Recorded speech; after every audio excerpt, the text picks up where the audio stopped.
Hello and welcome to Lost Love Chronicles. Dear listeners, before we get started, drop a quick hi in the comments and let us know where you're tuning in from. Also, if you have any suggestions for us to make the channel better, please let us know. Now let's start with the story. Emilio Monroe adjusted his Brooks Brothers tie. At 52, he still projected the sharp, commanding presence that had helped him grow Meditech Solutions from the ground up into a billion-dollar powerhouse. His freshly trimmed salt and pepper hair, gleaming Italian shoes, and the Rolex on his wrist catching the skylight's rays completed the picture of a man in control. He had just wrapped up a lunch meeting at the upscale Riverside Bistro and was making his way toward the parking garage when he heard familiar voices that stopped him cold. "Did you see what Dad wore to the board meeting yesterday?" Zara's voice cut through the atrium, thick with disdain. "That tie was so last season. Mom says he has no sense of style." Emilio instinctively ducked behind a marble pillar, heart pounding. He hadn't intended to eavesdrop, but something about his daughter's tone made him freeze. Through the reflection of a nearby storefront window, he spotted his 17-year-old triplets gathered at a cafe table, luxury shopping bags scattered at their feet. Zara, always the ringleader, sat poised in her designer outfit, her long, dark hair styled in expensive layers. She resembled her mother, Shelley, so much it ached to look at her. Luke lounged in his seat, his private school blazer tossed aside, eyes glued to his phone with bored detachment. Sienna, the youngest by minutes, fidgeted with her coffee cup at the edge of the table. "At least he's good for the credit cards," Luke smirked, not glancing up. "Speaking of," he added, "I need him to sign off on the Porsche before the transfer."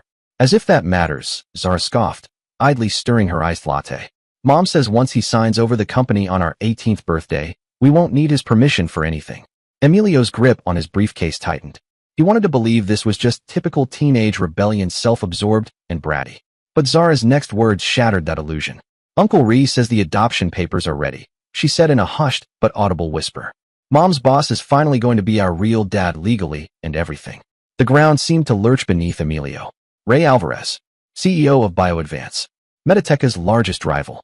The man his children had called Uncle Ray for years. The man who always seemed to be around during Emilio's business trips, under the guise of being a close family friend.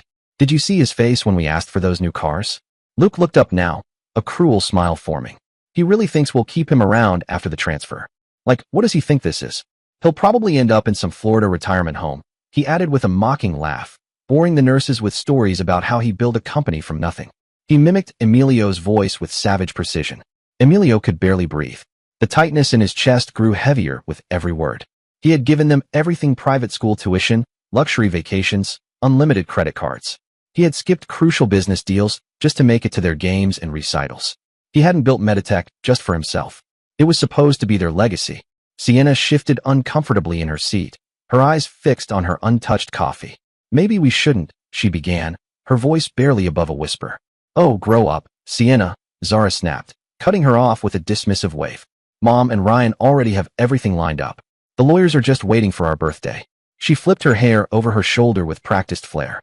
"He's not even our real father, anyway. Mom told me Ray's been there since the beginning. Dad was just too stupid and obsessed with his precious company to see it." Luke chuckled. "Remember when he tried to ground me for taking his car? Mom and Ryan thought it was hilarious. They took me to that Lakers game right after, didn't even care what Dad said." Zara examined her manicured nails with detached satisfaction.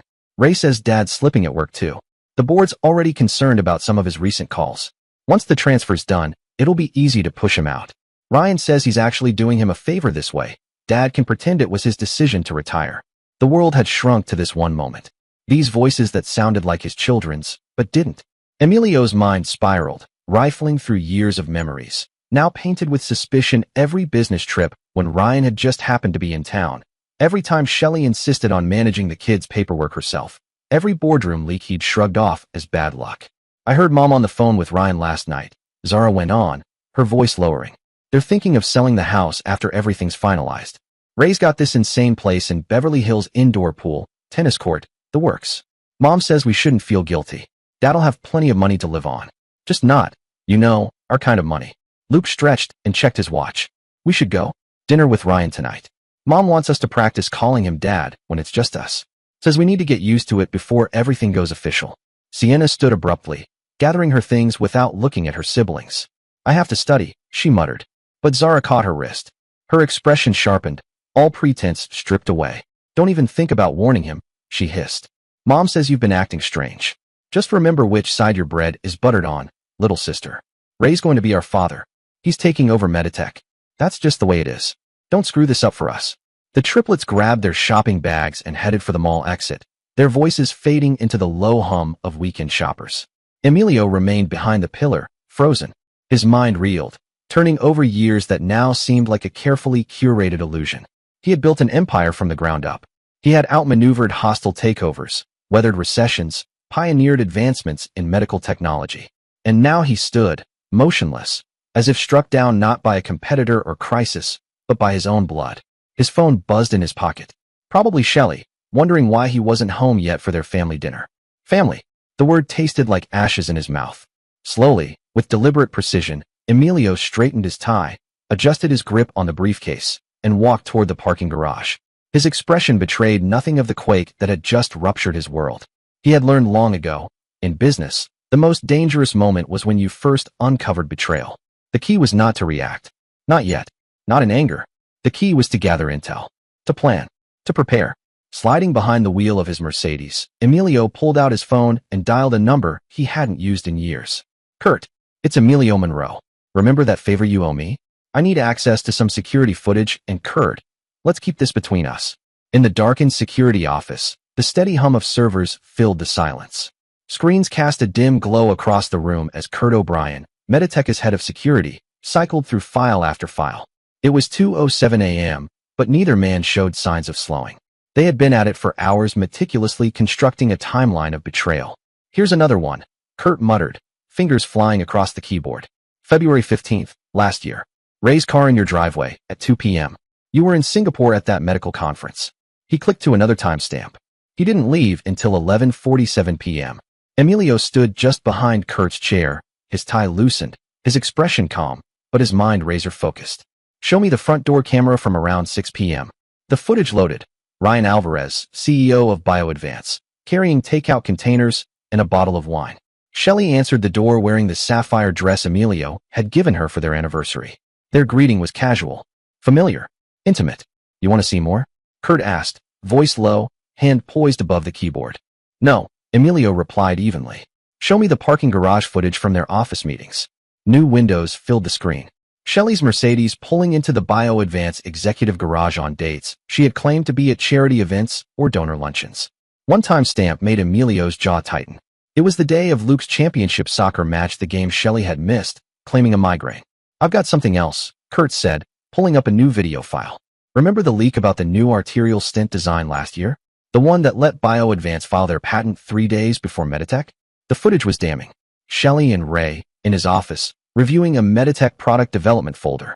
The timestamp aligned perfectly with BioAdvance's surprise patent filing. She's been feeding him information for years, Emilio said, his voice cold and quiet. All those coincidences. All those times our competitors were one step ahead. There's more. Kurt hesitated, then opened a series of email exchanges he had recovered. They've been planning this for a while. The transfer of your shares to the triplets on their 18th birthday? That's just the first step. They've already drafted the board resolutions to force your retirement. Ray's team is set to move in within hours of the transfer. Emilio moved to the window, staring out at the city lights below.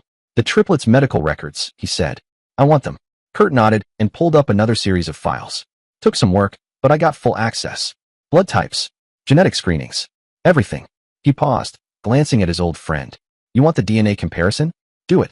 Moments later, the results filled the screen. The science was conclusive. The paternity probability was over 99.9%. The triplets were Emilio's biological children. They've been lying to them, Emilio said, his voice cracking for the first time.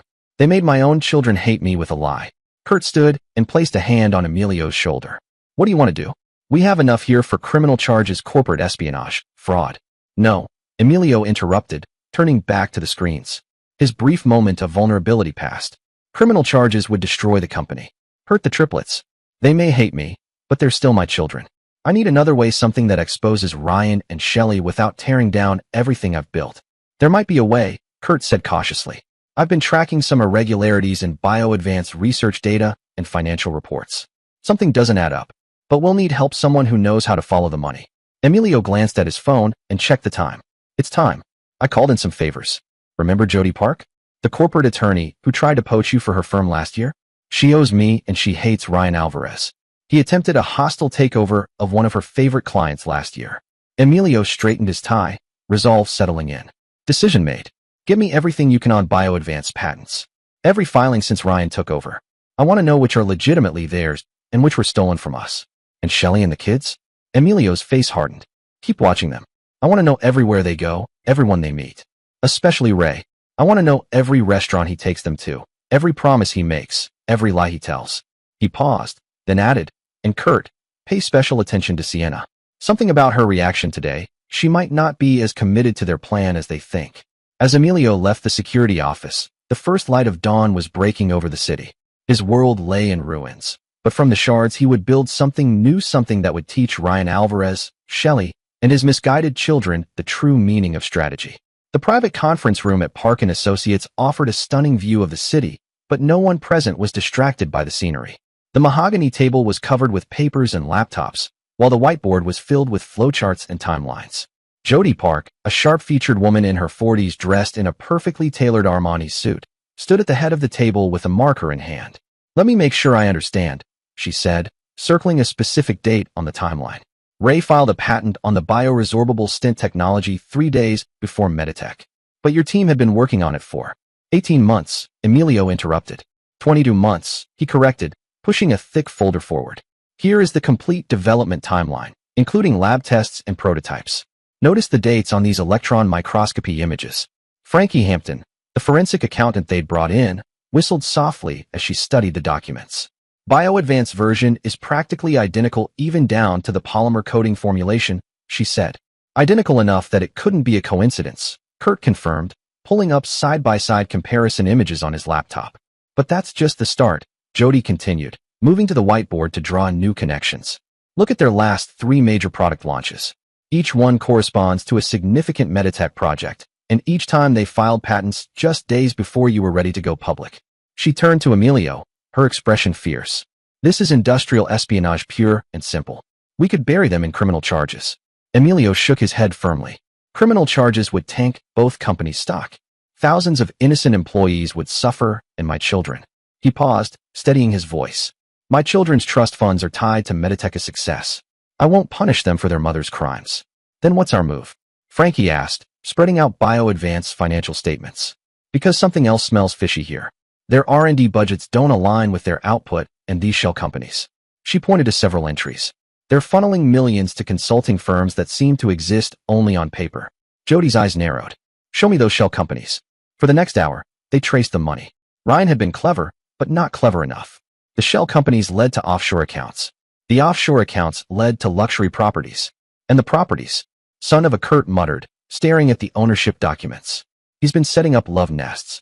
Multiple properties. Multiple women. 4 of them, Frankie confirmed, her fingers flying over the calculator. All arranged the same way: luxury condos, credit cards, monthly allowances, all paid with company money, funneled through the shell corporations. And Shelley doesn't know, Emilio said quietly. She thinks she's special, that he'll leave his wife for her just like he left me. This is it, Jody said, excitement creeping into her voice. This is how we bring him down, not through criminal charges, but through exposure. His wife sits on bio-advanced board. She controls 20% of the company's shares through her family trust. When she learns he's been using company funds to bankroll multiple affairs, she'll destroy him. And when the board sees the evidence of patent theft and fraud, Frankie finished. But timing is everything, Emilio interrupted. Ray and Shelley expect me to sign over my shares to the triplets on their 18th birthday.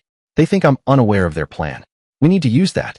Jody began scribbling furiously on the whiteboard. We have to make them believe they're winning, make them overconfident. If Ryan thinks he's about to get everything he wants, he'll slip up. People always make mistakes when they think they've already won. I think I know how, Frankie said, pulling up another spreadsheet. Look at these research budgets. BioAdvance has been running at a loss for the last 3 quarters, but they're hiding it with creative accounting. If we can force them into a major acquisition right before the truth comes out. An acquisition? Kurt raised an eyebrow. What do you have in mind? Emilio stood, gazing out over the city, a labyrinth of opportunity and betrayal below. They'll want Meditech's manufacturing division. Ray's ego won't let him pass up the chance to own the company he's been stealing from. But the manufacturing division is your strongest asset, Jody protested. The patents and research are valuable, but it's your production facilities that give you market dominance. A faint smile crossed Emilio's lips. Are they? Frankie, show them what you found in the quality control reports. The forensic accountant pulled up another file. There have been issues over the past 6 months, nothing catastrophic yet, but the trends are worrying if these aren't addressed. She let the implication hang in the air. So we split the company, Jody said slowly, understanding dawning. Sell the manufacturing arm to BioAdvance right when Ryan thinks he's about to take control. He'll believe he's stealing it from under you. And the patents and research division? Kurt asked. We take that to someone else, Emilio said firmly. Someone who knows how to protect intellectual property. Someone who hates Ryan Alvarez as much as we do. Jody's eyes lit up. Reed Church, he's been trying to break into the medical device market for years. And after what Ryan did to his semiconductor division, he'll be eager. Emilio turned back to the group. But none of this will work if they catch on. I have to seem vulnerable. Defeated.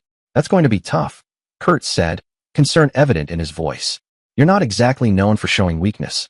Then I'll have to deliver the performance of my life. Emilio loosened his tie slightly. Starting tomorrow, I want rumors about my stability to start circulating, not blatant, just enough to make people uneasy. I can help with that, Jody offered. A few strategic conversations with board members, expressing doubts about recent decisions. I'll start appearing a little disheveled at meetings. Nothing dramatic, Emilio continued, just enough to keep the whispers alive. Let Ryan believe his plan is working better than he expected. What about Shelley and the kids? Kurt asked quietly. A flicker of pain crossed Emilio's face before he composed himself. Keep watching them, every move, every meeting, every conversation. I need to know everything they do with Ray, especially Sienna. Something about her reactions doesn't fit the pattern. And the DNA results? Frankie asked gently. Should we prepare documentation about their true paternity? Emilio stared out at the city lights for a long moment. Yes, but keep it separate from everything else. That's not about revenge, it's about truth. My children deserve to know who they really are, even if it means they hate me for telling them. This will require perfect timing, Jody warned, studying the intricate web of relationships and transactions mapped out on the whiteboard. One wrong move, one leak, and it all falls apart. Then we don't leak, Emilio said firmly. Everyone in this room has a reason to hate Ryan Alvarez, but more importantly, everyone here knows how to keep a secret. We plan everything down to the smallest detail, prepare for every contingency, and when the time comes. He picked up a dry erase marker and drew a final line connecting all their plans. We show them what true corporate strategy looks like. The room fell silent as they absorbed the weight of what they were plotting. Finally, Frankie spoke. I'll need full access to BioAdvance financial records, the official ones and the hidden ones. You'll have it, Jody promised. I still have contacts in their accounting department, people who owe me favors. I'll begin compiling evidence of patent theft, Kurt added. Every stolen design, every leaked document, every suspicious coincidence in timing. By the time we're done, there will be no doubt about what they did. Emilio nodded, his face set in determined lines. Good. Remember, starting now, we trust no one outside this room. Ryan and Shelley think they've spent years plotting my downfall. We'll show them what a real long game looks like. As the meeting broke up, Jody held Emilio back. Are you sure about this? Once we start, there's no going back. Your relationship with your children. My relationship with my children is already gone, Emilio said quietly. They made sure of that. All I can do now is make sure they learn the truth about Ray, about their mother, and about themselves. What they do with that truth is up to them. Below, the city lights twinkled on, indifferent to the plans unfolding in the quiet conference room. Emilio Monroe, the man who had built an empire from nothing, was ready to risk everything, not for revenge, but for justice. And somewhere deep inside, he clung to a faint hope that at least one of his children might someday understand why he had to take this path. Early morning light filtered through the blinds of Frankie Hampton's office as she spread dozens of financial statements across her desk. Dark circles under her eyes revealed countless sleepless nights spent untangling BioAdvance's tangled web of financial deceit. A half-empty coffee cup teetered atop a stack of audit reports. Look at this, she said, highlighting a series of transactions on her monitor while Emilio leaned over her shoulder. They're routing R&D funds through at least 7 different shell companies before the money reaches the real accounts, a classic money laundering setup. But they've added extra layers to disguise it as legitimate R&D spending. Emilio studied the numbers, his expression carefully controlled. And you're certain you can trace every penny? Frankie pulled up another spreadsheet. Ray's been manipulating the books for years. BioAdvance looks profitable on paper, but they're bleeding money. Last quarter alone, they lost nearly $40 million hidden through clever accounting. The forensic accountant turned to Emilio, her professional mask slipping just enough to reveal real concern. There's more. Those consulting fees paid to shell companies, they're not just covering up the affair with your wife. There are multiple properties, multiple accounts. Ray's running the same scheme with at least 3 other women. Emilio absorbed the news without showing any reaction, but his fingers tightened subtly on the back of Frankie's chair. Show me the pattern. For the next hour, they traced payment after payment. Luxury condos in 4 cities, credit cards issued by shell companies, wire transfers disguised as consulting fees, all paid with BioAdvance money and hidden from shareholders and the board. The question is, Frankie said finally, how do we use this? Before Emilio could answer, his phone buzzed. A text from Kurt. Board meeting just ended. Rumors spreading. 3 members asked about your health today. A faint smile touched Emilio's lips. The act he had been perfecting was working. Over the past few weeks, he'd carefully crafted the image of a man under pressure, his once impeccable suits now slightly rumpled, his legendary punctuality replaced by arriving a few minutes late to meetings, and most tellingly, carrying a water bottle filled with apple juice, letting people speculate as they saw him sip from it throughout the day. Mr. Monroe, Jessica, his assistant, appeared in the doorway. Mrs. Monroe is on the line. She says it's about the triplets' birthday party plans. Emilio exchanged a knowing glance with Frankie before picking up the phone. Shelley. Yes, I was just reviewing some reports, he said, letting his voice slur just enough to be noticeable. On the other end, he could almost hear Shelley's predatory smile. Emilio, darling, are you feeling all right? You sound tired. Just focused on work, he replied, deliberately mixing up details about a major client meeting, the kind of slip the old Emilio would never make. Maybe you should take some time off, Shelley said, her tone thick with feigned concern. The children and I are worried about you. Even Ryan mentioned you seemed distracted at the last industry conference. Emilio's free hand curled into a fist, but his voice stayed deliberately unsteady. Ray, yes. Good old Ray, always looking out for the family. We just want what's best for you, darling. Why don't you let me handle the birthday preparations? You focus on getting better. After ending the call, Emilio turned to find Frankie watching him with a mix of admiration and concern. That was quite a performance, she said. They need to think they're winning, Emilio replied, his voice sharpening back to its usual clarity. The more vulnerable I seem, the bolder they'll become. And the bolder they get, the more mistakes they'll make. Frankie returned to her computer, pulling up a fresh set of documents.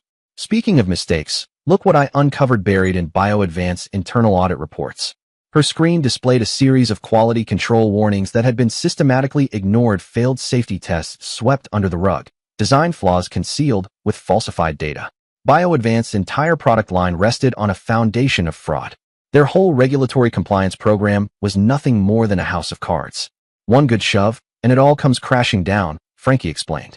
The question is, how do we make sure we're not caught in the blast zone? Emilio studied the reports, his mind racing through possibilities. We need someone else to throw the first stone. Someone with clean hands. A knock at the door interrupted his thoughts. Jody Park entered, her expression triumphant. You're not going to believe who just called me, she announced. Reed Church's general counsel. Emilio raised his eyebrows. Reed Church, CEO of Church Industries and BioAdvance's biggest competitor, was notorious for aggressive expansion tactics and a personal grudge against Ryan Alvarez, who once tried to forcefully take over one of Church's subsidiaries. They've heard rumors about your troubles, Jody continued, eyes gleaming. They want to discuss potential acquisitions. Are they now? Emilio said thoughtfully. And what exactly are they interested in acquiring? That's the best part, Jody smiled. They want to know if you'd consider splitting up Meditech. Apparently, they've heard you might be open to selling the research division separately from manufacturing. Frankie looked between them, realization dawning. If we structure the deal right, we could give everyone exactly what they want, or at least what they think they want, Emilio finished. The morning sun climbed higher, casting light over Frankie's desk piled with damning financial documents. In that moment, all the pieces they'd been gathering began to fit together into a clear pattern of destruction. There's just one thing, Frankie said hesitantly. The triplets' trust funds are tied to Meditech stock. If we split the company, their interests will still be protected. Emilio's voice was steady and firm. Everything I've built and everything I'm about to tear down was always for them, even if they hate me for it. He walked to the window, watching the city awaken below. Somewhere out there, Ryan and Shelley were probably congratulating themselves on how well their plan was working. They had no idea they were walking right into a trap years in the making. Set up the meeting with Church's people, he told Jody, but through intermediaries. We can't let Ryan catch even a whisper of this until everything's ready. Frankie asked quietly, and your performance, how long can you keep it up? Emilio straightened his intentionally rumpled tie and let his shoulders slump just a little the perfect picture of a man struggling to maintain appearances. As long as it takes. After all, a faint trace of his old smile flickered across Emilio's face. The show must go on. The private dining room at the St. Regis Hotel hummed with quiet tension as Reed Church's attorneys examined the proposed deal structure. The elaborate lunch spread before them remained untouched. Let me make sure I understand, Elizabeth Chun, Church Industries lead counsel, said carefully. You're proposing to split Meditech into two separate entities. The Research and Development Division, including all current patents and pending applications, would go to Church Industries, while the manufacturing facilities would be spun off as a separate company. Correct? Jody Park confirmed, sliding another document across the polished mahogany table. We've already prepared preliminary valuation reports for both divisions. Elizabeth studied the numbers with practiced skepticism. These manufacturing facilities are among the most advanced in the industry. Why separate them from R&D? Emilio, seated at the head of the table, lifted his water bottle with a slightly trembling hand. Several lawyers exchanged knowing glances at the faint scent they assumed was vodka, but was actually apple juice. Sometimes, he said carefully, choosing his words to sound slightly ambiguous, you have to know when to let go. The manufacturing side, it's become too much. Too many details, too many moving parts. It's better to focus on what we do best, innovation, research, moving the industry forward. His performance was flawless, a once proud CEO struggling to maintain dignity as his world crumbled. Elizabeth's expression softened almost imperceptibly. Like everyone else in the industry, she'd heard the rumors about Emilio Monroe's faltering stability. And you're certain you want to structure it this way? She pressed. Once the split is announced, other buyers might emerge for the manufacturing division.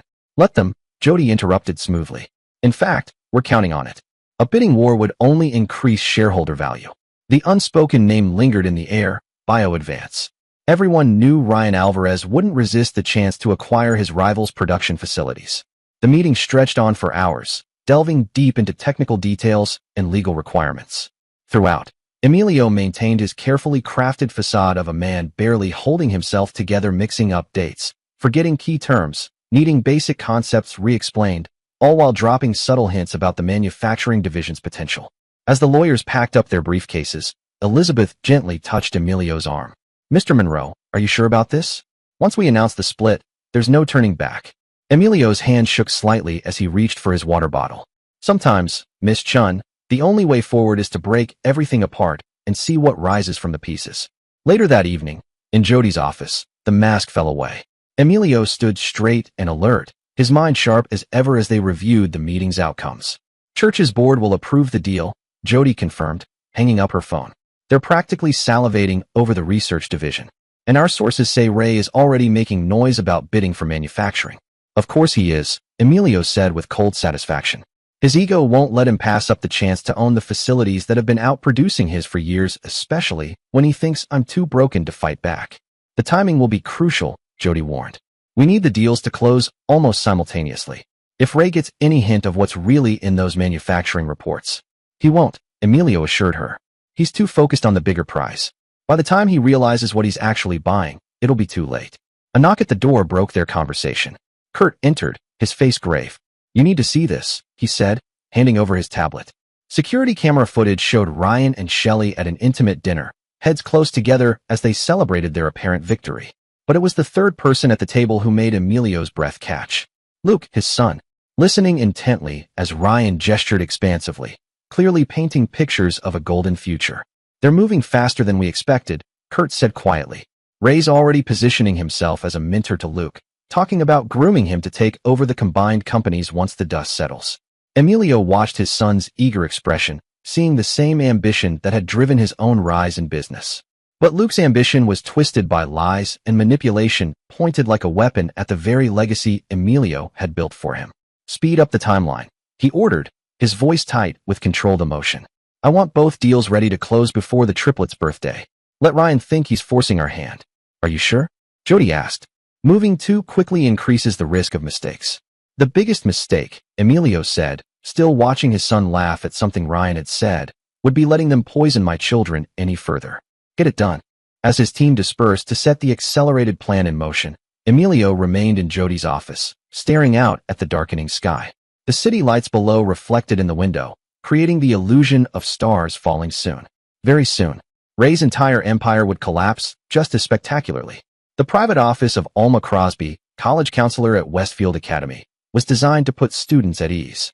Warm lighting, comfortable chairs, and walls lined with college pennants created an atmosphere of possibility and trust. But on this particular afternoon, a week before the triplets' 18th birthday, the room crackled with tension. Sienna Monroe sat rigid in one of the plush armchairs, her designer uniform perfectly pressed, her hands twisted tightly in her lap. Tears streaked through her carefully applied makeup.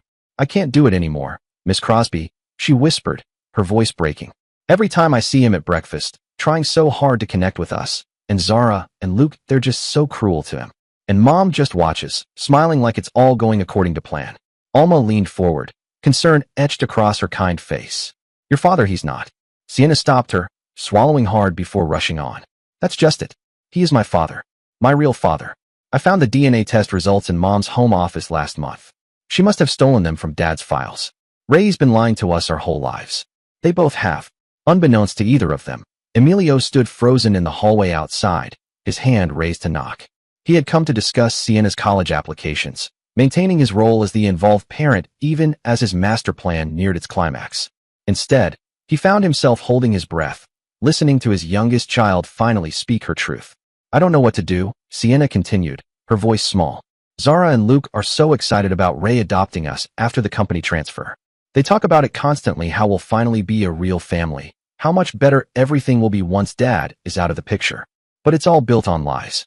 Have you thought about telling your siblings what you found?" Alma asked gently. Sienna's bitter laugh lacked its usual softness. "They wouldn't believe me. Mom and Ryan have them completely convinced. And even if they did believe me, Mom would know I was the one who found the tests. She'd tell Ray. And he can be scary sometimes when things don't go his way." Emilio's hand clenched into a fist at those words. He'd seen Ray's temper in business, but the thought of his daughter fearing that rage hit him hard. "Last week," Sienna continued, "I heard him on the phone after everyone else had gone to bed. He was so angry about something at work, screaming about how he'd destroy anyone who tried to stop him from getting what he deserved. It was like a mask slipped, and I saw who he really is." "Sienna," Alma's voice was gentle but firm, "if you're afraid." "I'm not afraid for myself," Sienna interrupted. "I'm afraid for Dad. You should see how Mom and Ryan look at him lately, like vultures circling something wounded. He seems so tired, so defeated sometimes. I want to tell him everything, warn him somehow, but what if I'm too late? What if telling him now would only make things worse? And Zara and Luke, they'd never forgive me. We're triplets. We're supposed to stick together. But everything feels wrong, like we're all playing parts in some horrible play, and I can't remember my lines anymore." Outside the door, Emilio closed his eyes, letting Sienna's words wash over him. His careful plan, his orchestrated downfall, it all took on a different meaning knowing at least one of his children had seen through the lies. "I did try to talk to Luke once," Sienna admitted, after he and Zara spent an entire dinner mocking Dad's drinking problem. "I told him maybe we should be concerned instead of cruel, but he just laughed and said Ryan had explained everything, how Dad's weakness was why the company needed new leadership, how we were better off without him. He actually seemed proud of helping push Dad out." The bell rang, signaling the end of the period. Sienna quickly wiped her eyes, pulling her mask of perfect private school student back into place.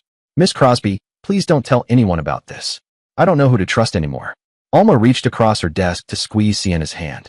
"Everything said in this office stays confidential, Sienna, but I want you to know you can always come talk to me. And if things ever feel unsafe." "They don't," Sienna assured her quickly.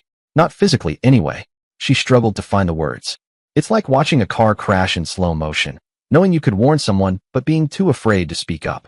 After Sienna left, carefully composing her face into its usual mask of private school perfection, Emilio remained in the shadows of the hallway. His mind raced with new information, new variables to consider. The corporate chess game he'd been playing suddenly felt hollow compared to the pain in his daughter's voice. He made his way back to his car, nodding absently to students who greeted him. His phone buzzed relentlessly, Jody with updates about the deals, Frankie with more financial discoveries, Kurt with surveillance reports. But for the first time since it all began, Emilio hesitated. Safely behind tinted windows, he pulled out the latest reports on Bio Advance's manufacturing defects. The evidence was overwhelming: rushed quality controls, covered-up safety issues, and potential recalls looming like ticking time bombs. From a revenge standpoint, Emilio's plan to let Ryan take over this disaster was flawless. But then his phone rang. Kurt's number. The surveillance photos just came in. Kurt's head of security reported without any introduction. Ray's meetings with Luke weren't isolated incidents. They'd been holding regular mentoring sessions at the bioadvance office. Ryan was grooming him, Emilio's son, teaching him all the wrong lessons about business, about family, about everything. Emilio watched a group of students pass by his car, their lives untouched by corporate schemes and family betrayals. What about Zara? A similar story. Shelley had been taking her to charity galas, introducing her as Ray's future stepdaughter. The society pages were already spinning the narrative. The tragic tale of a businessman losing control while a more suitable father figure stepped in to save the family. The rage Emilio had so carefully kept in check threatened to erupt. It was one thing to steal his company and try to destroy his legacy, but to twist his children's minds, to poison them not only against him, but against the very values he'd tried to instill, that was unforgivable. Sir, Kurt's voice carried a note of concern. Should we adjust the plan? Emilio thought of Sienna's tears, Luke's eager descent into corruption, Zara's practiced cruelty. He thought of Ray's concealed rage that had terrified his daughter and Shelley's deliberate manipulation of their children's hearts. No, he said finally, his voice steely. But we had safeguards. Triple-check the trust fund structures. Make absolutely certain the children are protected financially, no matter what happens to bioadvance or Meditech. And Kurt, get me everything you have on Ray's temper, every business dispute that turned violent, every threat, every incident. If he ever comes near my children with that rage. I'm already compiling it, Kurt assured him. And Sienna, after what she overheard, we protect her, Emilio said firmly. But we don't reveal our hand yet. She's safer if Ryan and Shelley believe she's still under their control. He paused, then added quietly, make sure she knows she has allies. Have Alma reach out to her about that summer program at the Medical Research Institute, the one that could lead to early college admission. After ending the call, Emilio sat in his car for a long moment, watching the school gradually empty. His phone buzzed again, Jody, with news that Church Industries had accelerated their timeline. Everything was moving faster now, racing toward a conclusion that would shatter multiple lives. The perfect revenge was within reach. Ray's downfall was practically guaranteed. But knowing that at least one of his children saw through the lies, Emilio faced his toughest challenge yet. How to destroy the corrupt without crushing the innocent. How to expose the truth without breaking the very people he was trying to protect. As he finally started his car, Emilio's mind was already working on adjustments to his plan. The corporate endgame would proceed as planned. Ray and Shelley had earned every bit of destruction coming their way. But for his children, especially Sienna, he would need to build something else. An escape route, a way back, a chance at redemption. The setting sun painted the sky in deep reds as Emilio drove away from Westfield Academy. Behind him, his daughter Sienna watched from an upper window, her face troubled as she observed his obvious distraction. Neither father nor daughter realized it yet. But this moment, this quiet exchange of watching and being watched, concern flowing both ways, would become the pivotal turning point shaping everything that followed. At bioadvance headquarters, glass walls gleamed as Ryan Alvarez strode through the lobby, his trademark confident smile firmly in place. The security guards greeted him with a polite, "Good morning, Mr. Alvarez," which he barely acknowledged with a nod. Today was too important for pleasantries. In 3 days, the triplets would turn 18. In 3 days, everything he had worked for would finally come together. The manufacturing division of Meditech would be his. Emilio Monroe would be finished. And Ryan would have both the family and the empire he believed he deserved. His phone buzzed. Shelley's name lit up the screen. "Everything's ready," she purred without preamble. "The lawyers have the adoption papers prepared. The kids are thrilled, especially Luke. He can't stop talking about learning the business from you." Ray's smile widened as he stepped into his private elevator. Meanwhile, Emilio, barely functioning after stumbling through yesterday's board meeting, where he ramblingly referenced old projects and couldn't keep numbers straight, felt the weight of defeat. The board members had barely met his eyes. The elevator doors slid open directly into Ray's executive suite, where his assistant awaited with a stack of documents. "The MedTech manufacturing acquisition papers just arrived, sir. They need your signature." Ray grabbed the blank pen from his desk, its weight satisfying in his hand. These documents represented everything he'd schemed for the years of patient manipulation finally bearing fruit. With flourishing strokes, he began signing, each signature driving another nail into Emilio Monroe's coffin. Suddenly, his assistant's voice trembled. "Sir, there are some people here from the FDA." Ray's head snapped up. 3 stern-faced individuals in suits stood in the doorway, flanked by federal agents in tactical gear. The lead investigator held up a badge. "Mr. Alvarez, I'm Inspector Saratin from the FDA's Criminal Investigation Unit. We have a warrant to search these premises and seize all documents related to your product safety testing and research data." The pen slipped from Ray's fingers, leaving a jagged black slash across the acquisition papers. There must be some mistake, he began, but the words caught in his throat as more agents poured into the office. No mistake, sir, Inspector Seriton's voice was cold. We have received detailed evidence of systematic falsification of safety data, covered-up quality control failures, and fraudulent research submissions. I suggest you contact your attorney immediately. Ray's mind raced. How had they found out? Then his eyes landed on the acquisition papers for the manufacturing division, and sudden realization hit him like a physical blow. The timing was no coincidence. His phone buzzed again. Not Shelley this time, but his CFO. Ray, the SEC is here. They're asking about the shell corporations and hidden accounts. Someone sent them everything. Through the glass walls, Ryan could see chaos spreading across the office, agents at every workstation, employees being questioned, boxes of documents being hauled away. His carefully constructed world was unraveling, thread by thread. Mr. Alvarez, Inspector Seriton's voice cut through his panic. We will need access to your personal files as well, particularly anything related to the recent Meditech manufacturing division acquisition. Ray's hand moved toward his desk drawer, reaching for the USB drive containing the true numbers, the ones revealing how deeply BioAdvance was bleeding money. But before he could grasp it, two agents stepped forward, their message clear. Everything was now evidence. His phone would not stop buzzing messages from board members, shareholders, even his wife's lawyers. Everyone was demanding answers he couldn't provide. A commotion near the elevator caught his attention. News cameras. Somehow, the press had already caught wind of the raid. Through the glass, he watched his carefully constructed image crumble in real time as reporters filmed federal agents carrying boxes of evidence through the lobby. Sir, his assistant's voice rose with panic. Church Industries just announced their acquisition of Meditech's research division and patents. It's all over the financial news. The pieces finally fell into place in Ray's mind. The manufacturing division he'd been so eager to acquire. Emilio had known about the defects, the quality control failures. He had known everything all along. Ray, thinking he was setting a trap, had actually been walking right into one. His phone buzzed one last time, a text from an unknown number containing a short video clip. Security camera footage from years ago showing him accepting confidential Meditech documents from Shelley in a hotel lobby. The message below was simple: the FBI has the rest. As federal agents methodically dismantled his office, Ryan Alvarez, the man whose success was built on stolen innovations and fraudulent data, sank into his leather chair. Through the floor-to-ceiling windows, his fragmented reflection caught in the morning sun, the perfect symbol of his empire's collapse. Meanwhile, Shelley Molina Monroe's Louis Vuitton heels clicked sharply against the marble floors of her bare mansion as she paced the foyer, her perfectly manicured fingers clutching her phone. 17 missed calls from Ray, all unanswered. The news was everywhere. BioAdvance raided, stock plummeting, federal investigations launched. This wasn't how today was supposed to unfold. Today was meant for final preparations for the triplets' birthday celebration, the smooth transfer of power, and her triumphant debut as soon-to-be Mrs. Ryan Alvarez. The front door opened, and her housekeeper entered, carrying a large manila envelope. This just arrived by courier, Mrs. Monroe. They said it was urgent. Shelley's hands trembled as she tore it open. Divorce papers spilled out, followed by something far worse: dozens of documents. Security camera stills of her meetings with Ray, printed emails outlining their conspiracy, bank statements from shell corporations.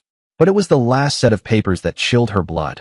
Property deeds, credit card statements, and hotel receipts, not just hers, but for 3 other women, all arranged the same way, all paid from the same hidden accounts, all dating back years before she had ever met Ray. Her phone buzzed again, not Ray, but Zara. Mom, have you seen social media? They're saying Ray's being arrested. There are pictures of FBI agents at BioAdvance. Darling, I'm sure it's just a misunderstanding. Shelley forced herself to sound steady. Everything will be fine. But Luke just texted me from Ray's office, Zara replied. He was there for his mentoring session when the FDA showed up. They're talking about fake research data and defective products. Mom, what's going on? The doorbell rang again. This time, when the housekeeper answered, a team of SEC agents stood on the doorstep, warrants in hand.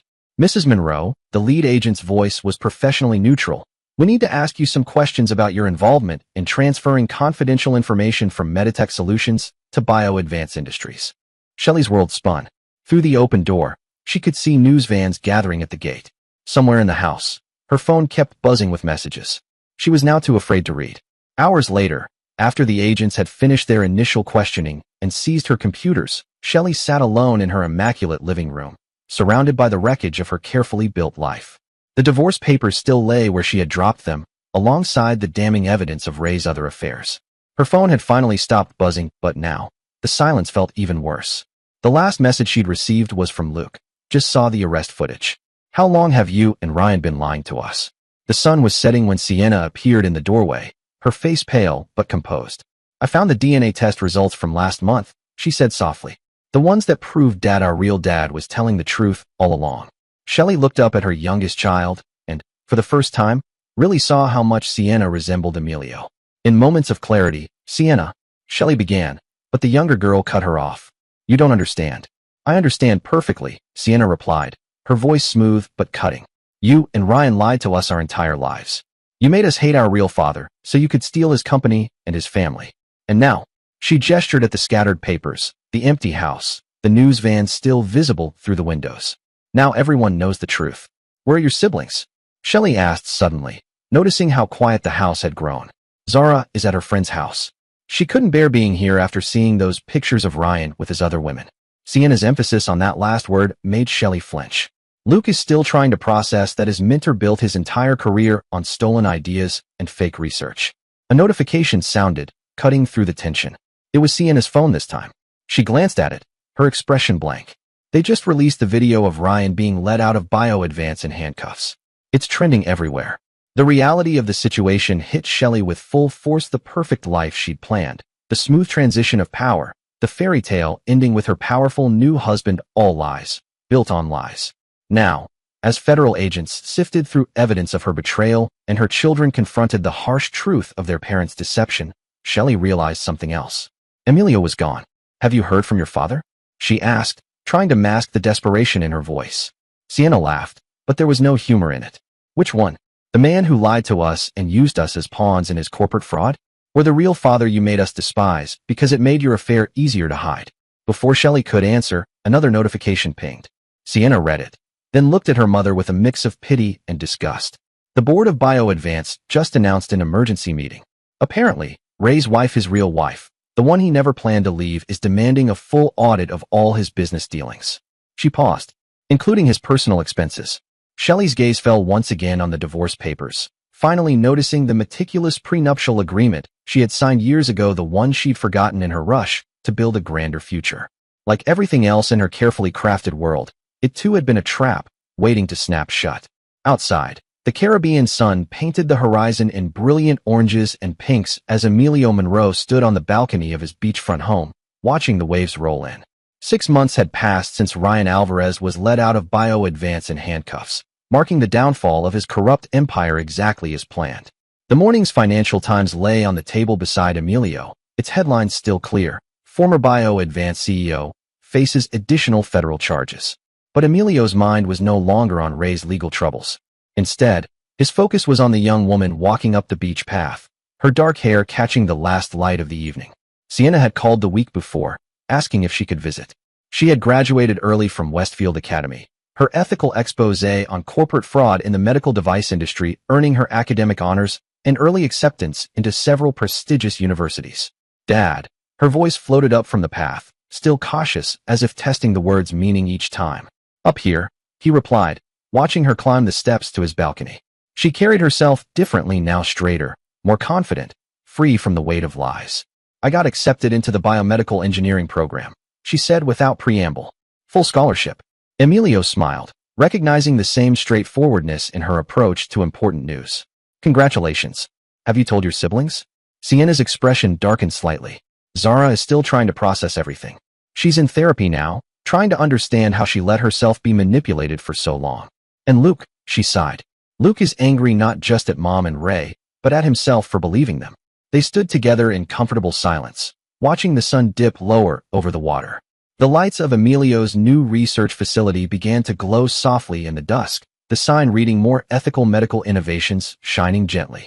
I saw the announcement about your new affordable cardiac stent, Sienna said at last, the one designed specifically for healthcare systems in developing countries.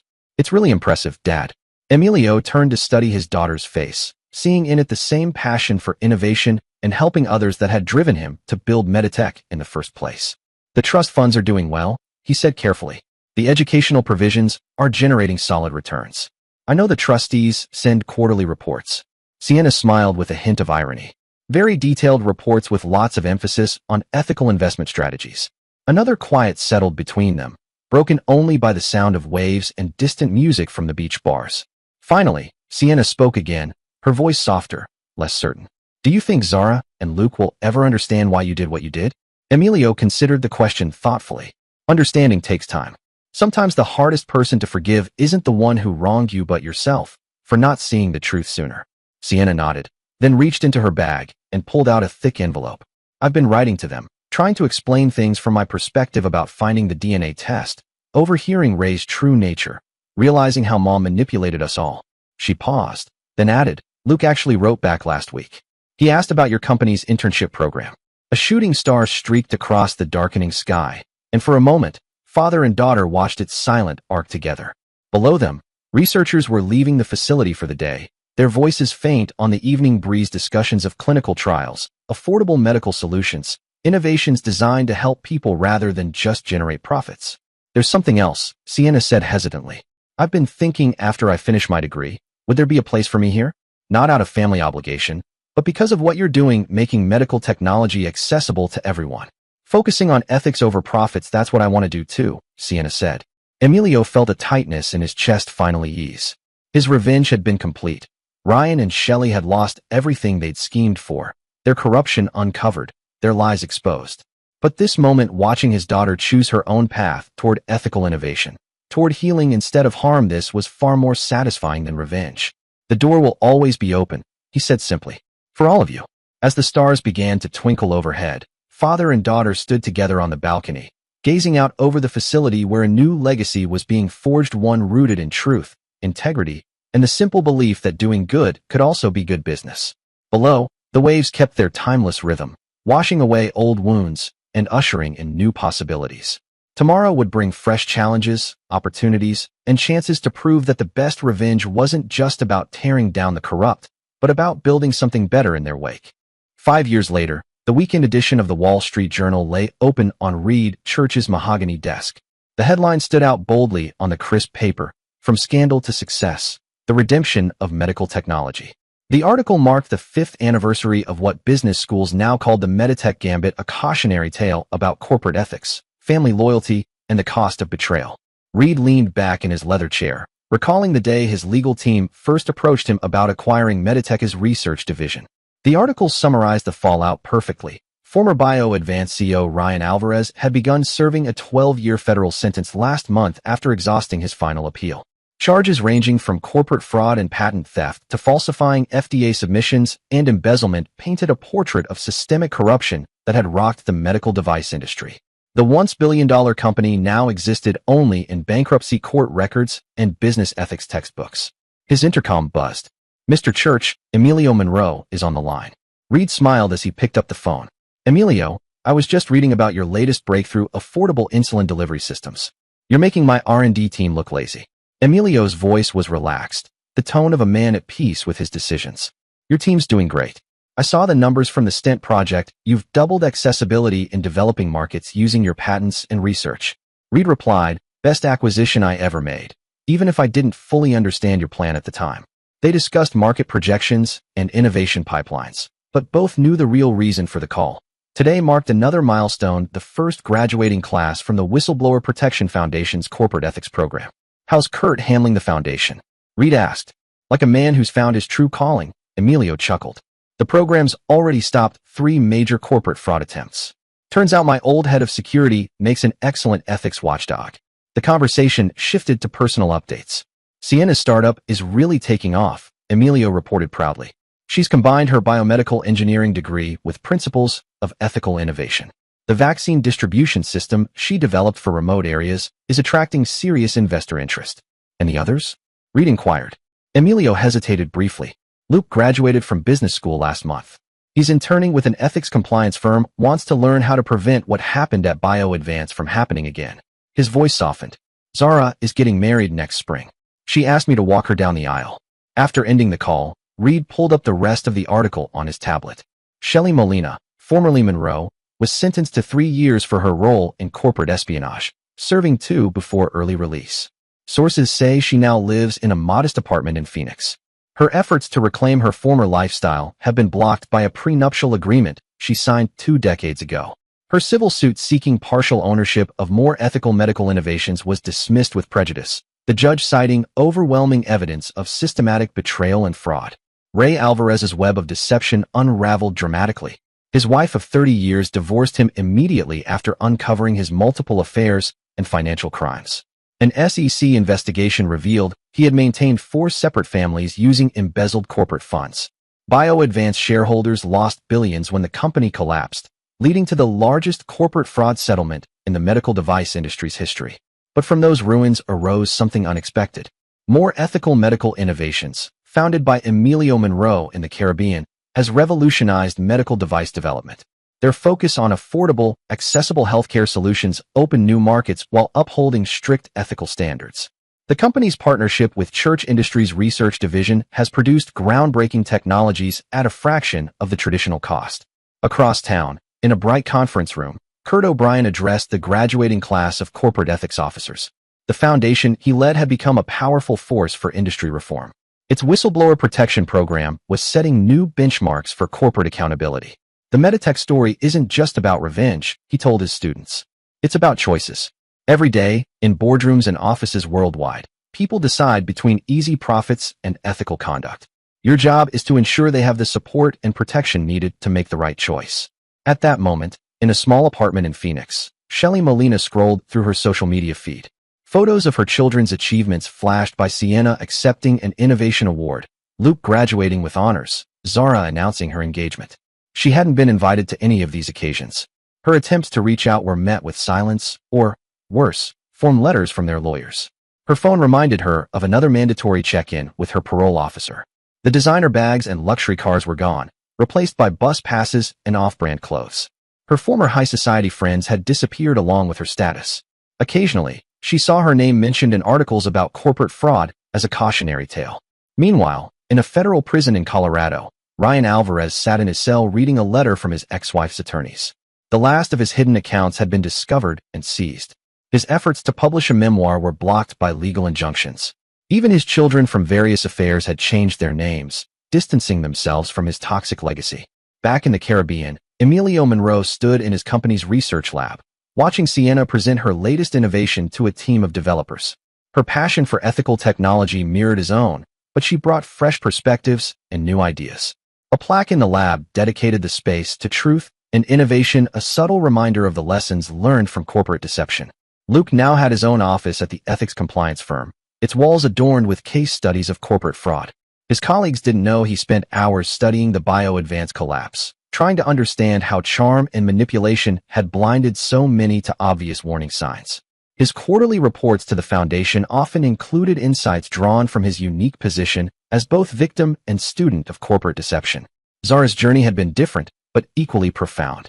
Her experiences led her to specialize in psychology, focusing on helping children affected by parental betrayal. Her upcoming wedding would include her father and siblings, yet 2 empty seats in the front row would quietly honor the parents whose choices had reshaped her understanding of love and loyalty. The Whistleblower Protection Foundation's headquarters displayed a mission statement that captured the enduring impact of the Meditech story. Truth is not just about exposing lies, it's about building something better from those revelations. In his Caribbean home office, Emilio added final touches to the ethics guidebook he had been writing. The last chapter, titled The Price of Truth, contained a passage soon to be quoted in business schools' ethics programs. Revenge without purpose is mere destruction, but when combined with protection of the innocent and creation of positive change, it becomes transformation. True justice isn't measured by what falls, but by what rises from the ashes. His phone lit up with a family group chat notification, Sienna sharing photos of her latest prototype, Luke seeking feedback on an ethics compliance framework, and Zara discussing wedding plans. The trust funds he had established had grown considerably, managed by those who understood both finance and integrity. Yet the real wealth wasn't in the accounts, it was in the lessons learned, the principles upheld, and the relationships rebuilt on foundations of truth. As the sun set over the Caribbean Sea, painting the sky with colors no artist could capture, scientists in his research facility worked on innovations that would save lives without bankrupting families. Across offices worldwide, his children were building their own legacies of ethical conduct and positive impact. Meanwhile, in prison cells and modest apartments, Those who had chosen deception lived with the consequences of their choices. The business press had called it a medical device mogul's masterful revenge, but that headline missed the deeper meaning. It wasn't just about punishment, justice, or vindication. It was about transformation of an industry, of a family, and of the very concept of success itself. The final paragraph of the Wall Street Journal article captured it perfectly. The lasting legacy of the Meditech story isn't found in the courtrooms where Ryan and Shelley Molina faced justice, or in the bankruptcy filings that ended BioAdvance's corrupt empire. It's found in the lives saved by affordable medical devices, in the whistleblowers protected by new corporate ethics programs, and in the next generation of business leaders who learned that true success comes not from what you take, but from what you build, protect, and leave behind. As night fell over the Caribbean, lights flickered on in research labs and ethics offices worldwide.